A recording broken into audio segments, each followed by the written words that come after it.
কি অবস্থা মনা? বিপিনুরে দেখলাম কইলো যে প্রবাসীরা কামে ফাঁকি দেয়, এই কারণে বাংলাদেশ থেকে শ্রমিক নিতে চায় না। মানে একটা কথা আছে না, আঙ্গ গ্রামের ভাষা দেখ, দুধ দিয়ে কালসাপ পুষলাম।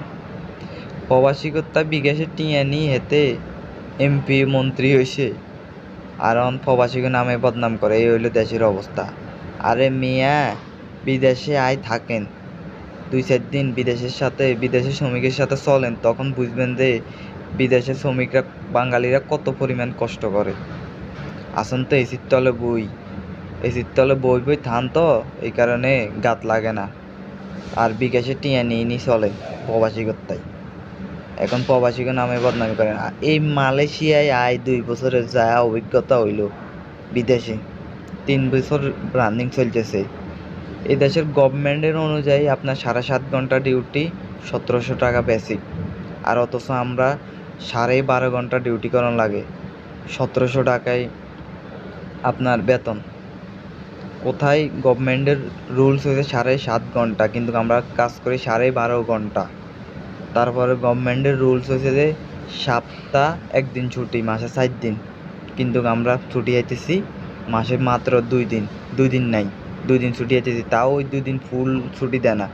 3 ঘন্টা 4 ঘন্টা, মানে কোম্পানি অনুযায়ী, কোম্পানির সুযোগ বুঝি। কোম্পানির কাজ যখন থাকে না তখন ছুটি 2 ঘন্টা 3 ঘন্টা, এরকম করে আঙ্গুরে 2 দিন ছুটি দেয়। আর ডিউটির কথা তো কি কইয়াম, 1 মিনিট খাড়াই থাকনের ওই সুযোগটা আমাদের নাই। আর তুমি বলো প্রবাসীরা কামে ফাঁকি দেয়। প্রবাসীকে মাথার ঘাম পোগাদি হরে। তোমার কি এসির তলে বই বই উমায় উমায় কথা বলো?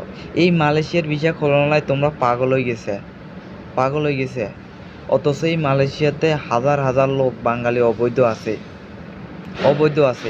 নতুন যখন ভিসা খুলবে, যখন নতুন লোক আনবে বসে কোম্পানি, তখন পুরান লোক মানে যারা অবৈধ আছে তাদেরকে দিয়ে এখন কাজ করাইতেছে। যখন নতুন লোক আনবে তখন তাদের কোনো মূল্যই থাকতো না, অবৈধ লোকের মূল্যই থাকতো না, তখন তারা কোথায় যাইব আমারও বলেন?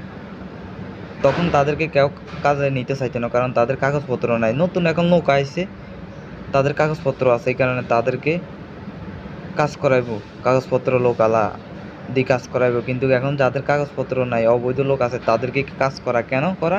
লোকের সংকট, নতুন বিষয়বদ্ধ, এই কারণে অবৈধ লোক দিয়ে এখন অবৈধ লোকের চাহিদা আছে। যখন নতুন লোক আইবে তখন অবৈধ লোকের চাহিদা থাকবে না।